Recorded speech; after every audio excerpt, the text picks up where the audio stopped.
നമസ്കാരം. മുട്ടിന് തേയ്മാനം വന്നിരിക്കുന്ന അവസ്ഥയിൽ ചെയ്യേണ്ട ആദ്യഘട്ട വ്യായാമം.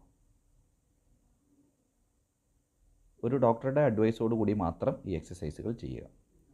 മുട്ടിനടിയിൽ ഒരു തുണി മടക്കി വെച്ചതിന് ശേഷം മുട്ട് തുണിയിലേക്ക് അമർത്തി 5 സെക്കൻഡ് ഹോൾഡ് ചെയ്ത് അങ്ങനെ 25 പ്രാവശ്യം റിപ്പീറ്റ് ചെയ്യുക. ക്വാഡ്സെറ്റ് എന്ന ഈ വ്യായാമം രാവിലെയും വൈകിട്ടും ആഹാരത്തിന് മുമ്പ് ചെയ്യുക.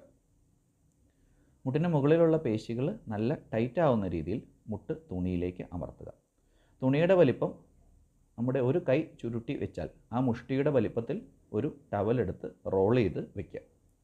ക്വാഡ്സെറ്റ് എന്ന വ്യായാമം വലത് കാല് ചെയ്തതിന് ശേഷം ഇടത് കാലിന് 5 സെക്കൻഡ് ഹോൾഡ് ചെയ്ത് 25 എണ്ണം തന്നെ ചെയ്യേണ്ടതുണ്ട്.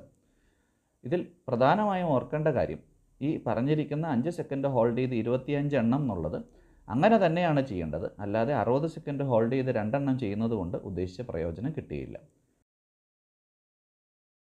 രണ്ടാമത്തെ എക്സസൈസ് പില്ലോ സ്ക്യൂസ്. മുട്ടിന് ഇടയിൽ തലയണ വെച്ചതിന് ശേഷം മുട്ട് തമ്മിൽ ചേർത്ത് അമർത്തുക. കിടന്ന് മുട്ട് മടക്കി വെച്ചതിന് ശേഷം വേണം മുട്ടിനിടയിൽ തലയണ വയ്ക്കാൻ.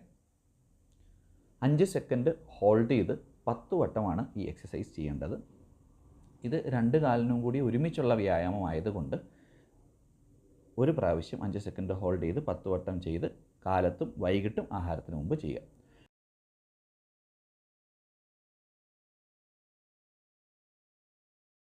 ഒരു ഡോക്ടറുടെ അഡ്വൈസോട് കൂടി മാത്രം ഈ വ്യായാമങ്ങൾ കണ്ടിന്യൂ ചെയ്യുക. Thank you.